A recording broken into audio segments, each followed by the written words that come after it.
Hello out there, and before I get into this craptastic adventure that I'm having with this carbon fiber Natrix, I want to just start out by saying, guys, I really don't like making videos like this. I don't like having bad experiences with knives. I've come across channels that sort of enjoy that kind of stuff, that when they get a bad knife, they like talking about it, and they sort of enjoy that aspect of it, and it can be really entertaining. But for me, every knife that I buy, I want it to be good. I don't want to have to make multiple videos about how I think a knife is crappy, and that's what I have to do today. I think that when I have experiences like the way that I'm having one with this carbon fiber Natrix, that it's almost a responsibility at this point to share it with you, because omitting stuff is sort of not telling the whole story. And yeah, I definitely have to tell the whole story about this knife. So yeah, if you watched the last video where I got the knife back from the Kershaw warranty department, I had some issues with play in the detent when it was closed, and then also some lock rock when the knife was open, obviously. And they didn't really fix any of that stuff. I really didn't think they worked on the knife at all, to be honest, apart from sharpening it. And someone in the comments of that video said, hey, why don't you just take the knife apart, take the sub frame lock out and put it back in. That worked for me, and maybe, you know, some of your issues will go away. And I figured, hey, I have a few minutes. Me and BB-8 can knock this out and see what happens. Who knows? Maybe I'll be able to get it fixed on my own, right? Well, I'm having more and more issues, and they're leading to other issues, which we'll get into in a minute. But let me just tell you the practical things with this knife that just have not gone right. So as far as the sub frame lock goes, this is what we're working with here. And excuse me if the lighting is a little bit off or the focus isn't really there. This is very impromptu. But when I took this knife apart the first time and put it back together, I had absolutely zero detent left. I mean, the knife was falling out, the rock was gone, but I was just seeing some things that were red flags and was curious if it would work out. It didn't, and here's part of the reason that I think why. So if you've seen any disassembly videos with these kind of models, you know there are a lot of screw holes that have to do with the subframe lock and the pocket clip. So what we have are basically 5 screw holes. The pocket clip goes into these 2, which also screws into the subframe lock bar here.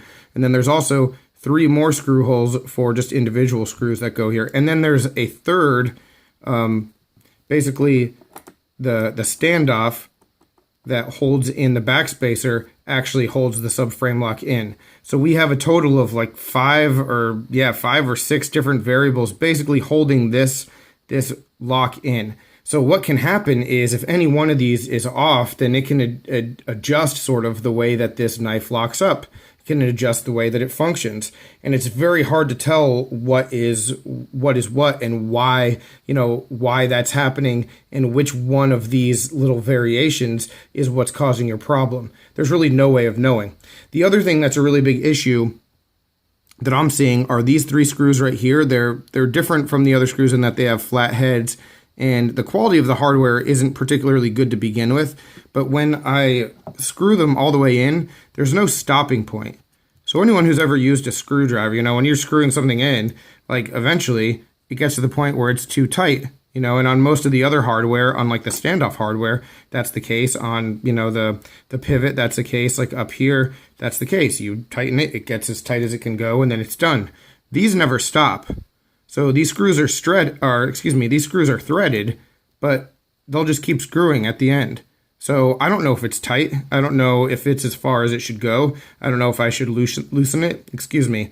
I'm just sort of in the dark about it. So generally, when I do stuff, I tighten it as far as it can go within reason, and then, loosen up a little bit if I need to. But, I like having things generally pretty tight. So putting this back together, I had no idea. I had no idea how it was supposed to go. So, that's definitely an issue. And so that creates just a big variable. And here, what I'll do now is I'll just put the knife back together, and then I'll cut to how it looks at the end, and if it's functioning right. Before I do that, though, the other thing that I found is that, like, this detent ball and the detent hole, I mean, they just aren't, it just doesn't seem like it's the right size. the ball is way too small for the hole is what it seems. And I mean, it wasn't connecting at all when I put it back together the last time. And again, I mean, everything was tightened differently than it usually was.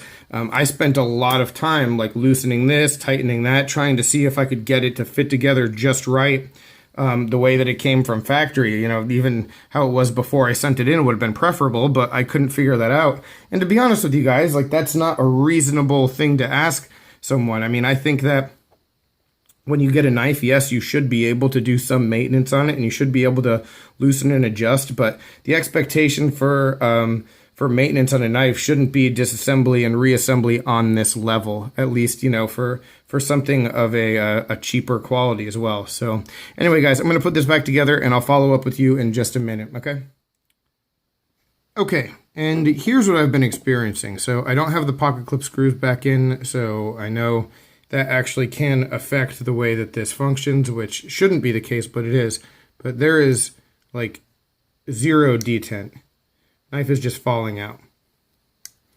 Now, there's no movement up and down, so there's that. But there's also just like a little bit of stick as though the bar is like overextended. I don't know. But then the other thing is that, you know, when I first put it back together, it was like catching a little bit in the detent, and I don't know exactly why.